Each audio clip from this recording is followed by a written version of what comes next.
3 Observations from the Bhrigu Incident with Vishnu, by Krishna's mercy.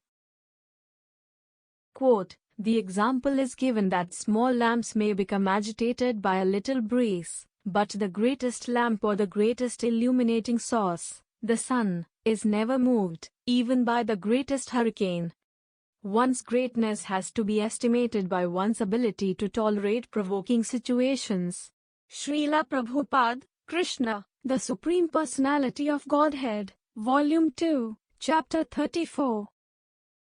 As described in Bhagavad Purana and retold countless times throughout the ages, there is the story of Bhrigu Muni conducting his test of the 3 primary deities of the Vedic tradition, Brahma, Shiva, and Vishnu. While there are no credentials involving an institution of higher learning or publication in a respected journal of the industry, there is science all the same. If doctors want to test if a new type of medication is effective at treating a particular disease, they gather a group of participants together. They try to keep the conditions uniform to the best extent possible. People of and around the same age, with the same metrics of health. The doctors give the medication to half the group and leave the other half alone. After the period of treatment is complete, they measure to see if there was any noticeable difference in the group given the medication. Bhrigu took 3 of the most respected personalities and introduced a stimulus of offense. No experiments are ever perfect, and the primary flaw with Bhrigu's work was that the offense was not the same for all the participants. He offended Brahma by thoughts and Shiva by words. Both of them took offense, as they should have. The foundation of Vedic culture is respect. From birth until death a person offers respect to someone. It is the way to be humbled, to understand the universal teaching that the living entity is ultimately not the doer in their work.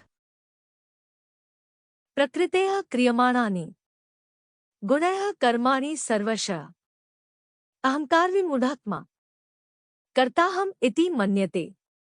Quote, the bewildered spirit soul, under the influence of the 3 modes of material nature, thinks himself to be the doer of activities, which are in actuality carried out by nature.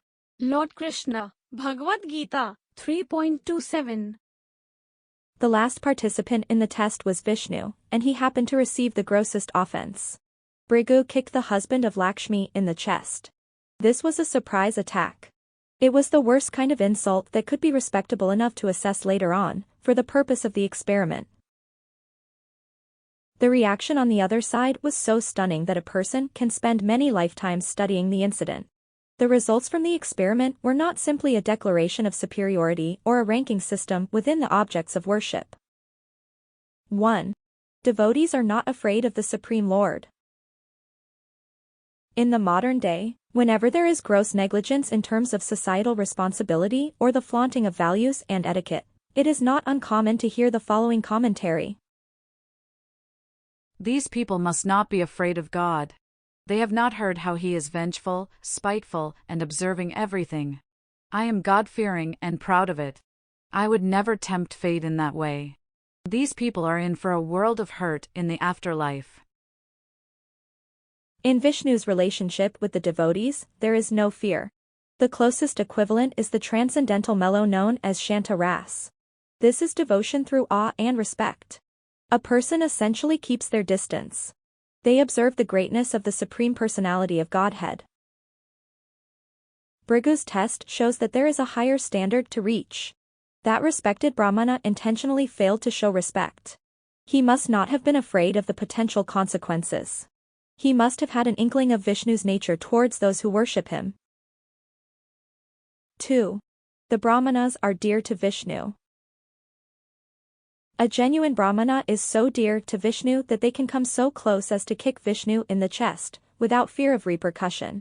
They are not afraid of being sentenced to hell. They do not mind living in the heavenly realm or on earth. They are always connected to Vishnu in consciousness, so they understand that no one can be a greater well-wisher than the one who uses the Sudarshana chakra to punish the wicked. Narayan प्राह सर्वे न कुतश्चन बिभ्यति स्वर्गापवर्ग नरकेश अपि तुल्यार्थदर्शिना.